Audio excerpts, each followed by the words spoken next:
Now, yesterday, Novak Djokovic had COVID finger-waggers crying into their strawberries and cream after winning his 7th Wimbledon singles title.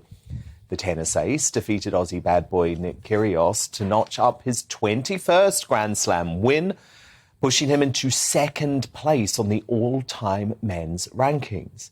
This moment of triumph must have seemed so out of reach back in January when Djokovic was deported from Down Under after being banned from competing in the Australian Open in a visa and medical exemption row stemming from his opposition to the COVID vaccine. And it's unclear when and where he'll be given the opportunity to tie Nadal's win record.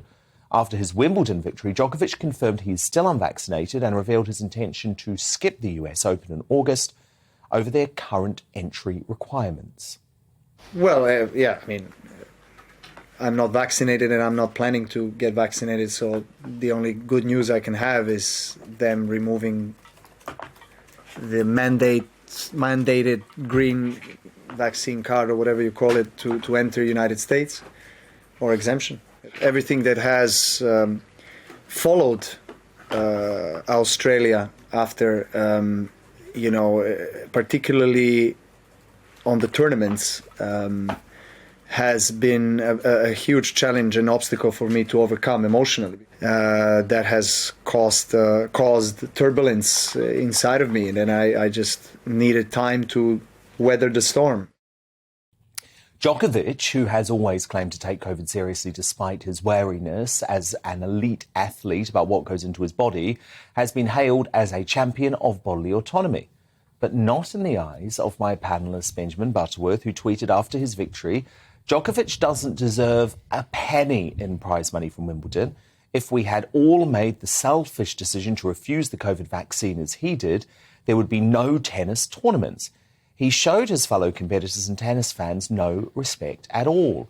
Djokovic should donate his £2 million Wimbledon's winnings to charities helping people with long COVID or to the families of those who died after refusing the vaccine. That would show he's serious about making amends. Benjamin also branded Djokovic an anti-vax poster boy and celebrated him likely missing out on the US Open. Now, Benjamin, I just don't think what you tweeted actually makes sense, because you do understand that the vaccine actually doesn't stop transmission of COVID. So why on earth do you give a damn about whether Djokovic is jabbed or not? It's none of your business. Well, we know that the chance of passing it on is reduced by about a third, if not more. So it is beneficial in terms of passing it on. But, Djokovic is one of the most famous sports stars in the world. And he chose to use that platform, a platform that lots of people admire him for being such a remarkable tennis player. And he used that to put people off getting the vaccine. Now, we've had that vaccine for a year and a half now. Do you think he needed the vaccine? Absolutely, and he's a disgrace. Why? Novak Djokovic is one of the most dangerous people in sport. He's one of the most dangerous celebrities on this planet, because you look at the report from The Lancet, the medical journal, it says that an estimated 14.4 million people have had their lives saved by virtue of having that vaccine. And the highest estimates for around the world of people that died after having the vaccine is 77,000.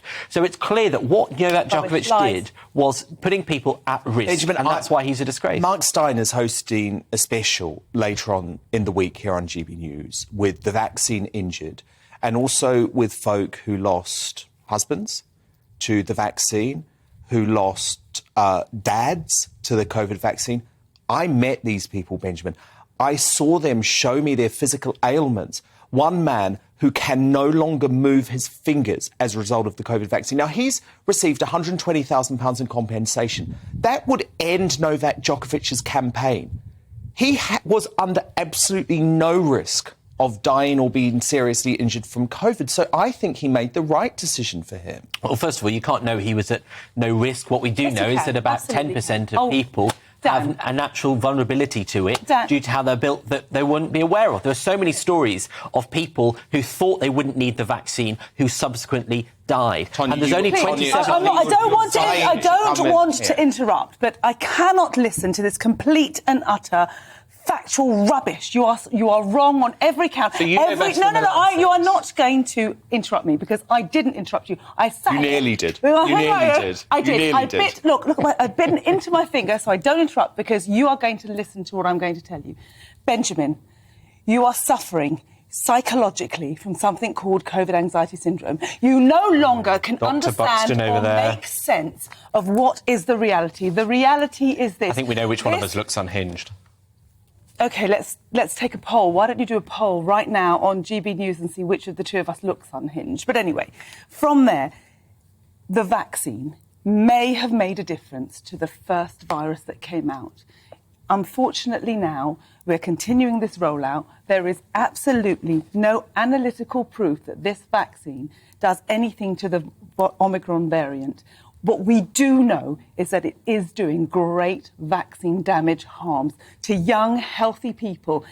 Why How can you deny it, Benjamin? We know met this. these We've people. seen these The government people. has admitted it. They're not paying out £120,000 for nothing, Benjamin. But the reality is this, is that we are being... What's going on with this medication? It shouldn't have been called a vaccine because it doesn't work like a vaccine. It doesn't stop you from getting it and doesn't stop you from transmitting it. It's a falsity that it reduces your transmission. That's a falsity now. So there is all of this fake information coming out. We know that they lied about the amount of deaths of COVID. We know what we have been lied to as a nation, as a global world. We've been lied to.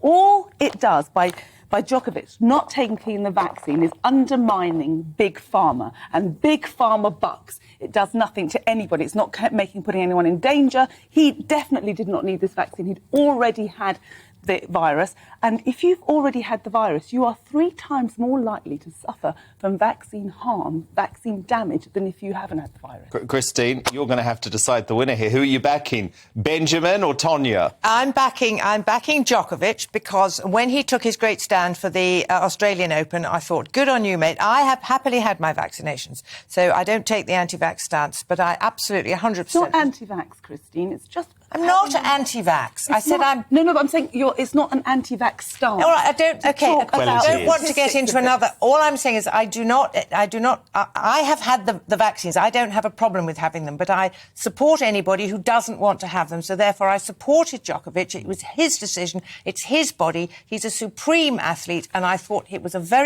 for him to turn over the opportunity of probably winning the Australian Open, I thought was a tremendous act of principle. So I think Benjamin is wrong. I don't want to get into a slanging match with anybody about it. And I was absolutely delighted when he won Wimbledon. I wanted him to win anyway. I would have been torn if Rafa had been there. But I really wanted that Kyrgios to be put back in his box for a bit. I mean, Benjamin, can you not understand that Djokovic is now a great moral leader? Someone who is prepared to stand up for the courage of his convictions. And what so surprises me is that when it comes to Roe v. Wade, folk like you on the left have your placards out. Bodily autonomy, bodily autonomy. When it comes to Djokovic, absolutely, that concept seems to go down the loo. Well, first of all, Djokovic is a compulsive liar. You know, when he went to Australia, it was revealed that they hadn't been honest on his application form in order to enter the country. That's not the question he asked you. That's not the question he asked you. So well, actually, he said... hypocrisy. I thought we weren't interrupting each other, I've given up on that now. I'm interrupting. Doesn't make him a compulsive liar. It does not make him a compulsive liar. Well, I mean, there's no point being here if I'm not going to talk, is there? And so we saw that he lied on the visa application form. We saw that he said that he'd had COVID, but on the dates that he said he'd had COVID, he was seen in photos with children wandering around. So he is not a moral leader. He is a compulsive liar. And Djokovic is incredibly dangerous because of that. He doesn't give a damn about all the tennis fans that had to go out and get their vaccine. He would happily have had those tennis fans risk their lives and die if they would listen to them. Why are they risking their lives and die? Because that's what happens to some people who don't get the vaccine. That's not true. That's why the Lancet... You cannot prove that's that. why the Lancet, again, is another shrill of Big Pharma. Right, but Dr. Tonia knows, does she? Not. No, I am not a doctor. You're completely right. And this argument... And so if the Lancet is wrong... If the Lancet is... Lancet is getting a lot of its funding. What's the point? The main reason is... OK, that Tonia, you have your say, and then on Benjamin, I'll get the final word. So the reality is this vaccine doesn't stop you from getting or transmitting it, but you do have a likelihood of getting vaccine damage, especially if you're young, healthy and fit. Okay. I mean, she's breaching Ofcom rules. Final word for you, Benjamin. Because that's factually inaccurate. So let's hope you don't get complaints. Factually inaccurate. Let's hope you don't get complaints. But what I was going to say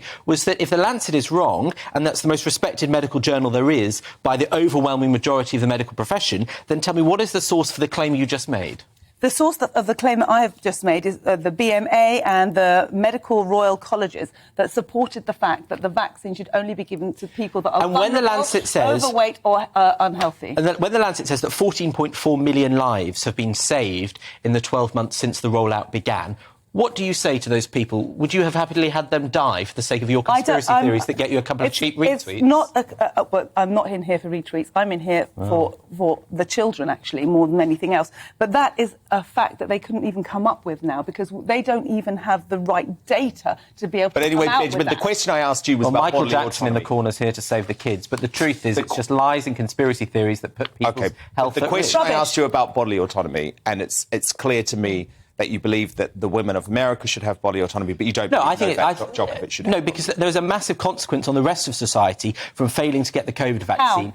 Because if we first of all, you can pass it on, you're more likely to pass it on if you don't have the vaccine. Rubbish. And secondly, Even Bill Gates now says Omicron is the best Secondly, vaccine. why should you have a situation whereby people can't get beds in hospitals because there are people who are unvaccinated filling them up when they could have had the vaccine? Rubbish. It's just That is rubbish. morally It's just unjustifiable. rubbish. And But you one of the can't things compare that you getting a need to- vaccine to having a baby ripped out of you. Those are not reasonable comparisons. It's Body a much more autonomy is difficult body decision for autonomy. you. That's continue it. this debate and that brilliant Mark Stein special, which I definitely want Benjamin Butterworth to tune into because you need to hear from some of those vaccine-injured Benjamin. I think I'm at the doctor's. At 8 o'clock later on this week, I think Friday night.